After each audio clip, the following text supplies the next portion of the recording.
Hello guys.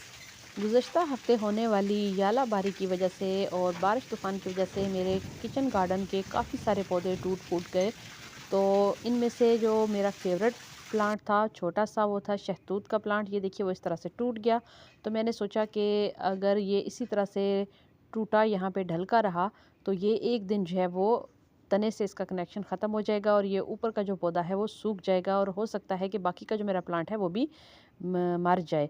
तो इसके लिए मैंने इसको सहारा देने का सोचा। तो सबसे पहले दो नरम नरम सी मैंने टहनियाँ जो हैं वो दूसरे दरख्त से उतार ली। तो ये तकरीबन 3.5 इंच लंबाई के साथ दो टहनियाँ हैं जो कि वज़न में भी हल्की हैं, ताकि ये इस नन्हे से पौधे को सहारा दे सकें। तो यहाँ देखिए ये दो डंडियाँ मैंने ले ली हैं। इनको इस तरह से मैं इसके टूटे हुए हिस्से को सीधा करके इसकी साइड पे मैं लगा दूंगी। जिस तरीके से कोई भी इंसानी हाथ या पाँव वगैरह टूटता था तो पुराने ज़माने में इस तरीके से उनको प्लस्तर बांधा जाता था, पट्टी बांधी जाती थी, लकड़ी का एक पीस रख के बांधा जाता था। तो उसी तरीके से मैंने इसको भी जोड़ लगाया है, क्योंकि ये 2 दिन पहले ही इसके साथ ये हादसा हुआ। अभी मैं इसको यहाँ से जोड़ दूँगी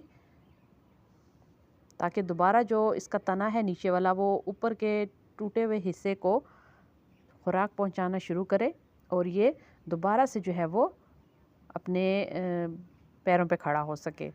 नीचे से तो इसका तना सलामत है, ऊपर से ये टूट गया है, जिसकी वजह से अगर ये इसी तरह रहा तो यहीं पे या तो ये बढ़ना शुरू कर देगा इसी हालत में टेढ़ा।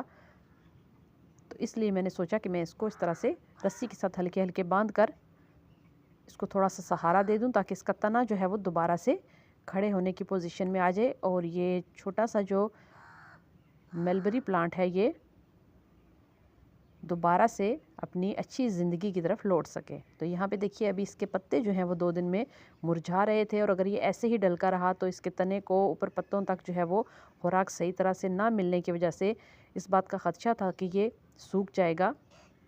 इसलिए मैंने इसको यहाँ पे छोटी छोटी डंडियों का सहारा दे दिया और इसको मैंने इस तरीके से बांध दिया। तो हर 3-4 दिन बाद मैं इसको देखती रहूँगी, इसका मुशाहिदा करती रहूँगी कि ये दोबारा से रिकवर हो सका है या नहीं।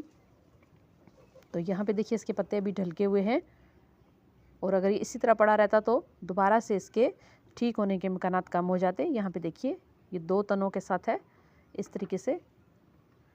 ये इसकी टहनियाँ मैंने आपस में जो है वो बांधी हुई हैं। अभी ये देखिए ये इसके पत्ते ढलके हैं। तो 3-4 दिन बाद मैं आपको दिखाती हूँ कि 3-4 दिन बाद इसमें कोई तब्दीली आई। इसके पत्तों ने दोबारा से खुराक हासिल करके तने से अपने आप को फ्रेश किया या नहीं। तो यहाँ पे तो फ़िलहाल तो मैंने आज इसको इस तरह से बांध के छोड़ दिया है। अब मैं डेली इसको देखूँगी। आपके घर में भी अगर इस तरह से आंधी तूफ़ान से या किसी तरह से भी छोटे छोटे जो पौधे होते हैं वो टूट जाते हैं तो आप उनके साथ भी ये तजर्बा कर सकते हैं। तो ये देखिए जी 4 दिन बाद आप देख सकते हैं इस पौधे को, इसके पत्ते दोबारा से खड़े हो गए हैं, अपनी शेप में आ गए हैं। जो नीचे की तरफ ढलके हुए थे वो भी देखिए दोबारा से फ्रेश हो गए हैं और नए बड्स भी इसने बनाने शुरू कर दिए हैं। यहाँ पे देखिए आप। तो ये आपने डंडी तब तक बांधे रखनी है जब तक ये दोबारा से सही तरीके से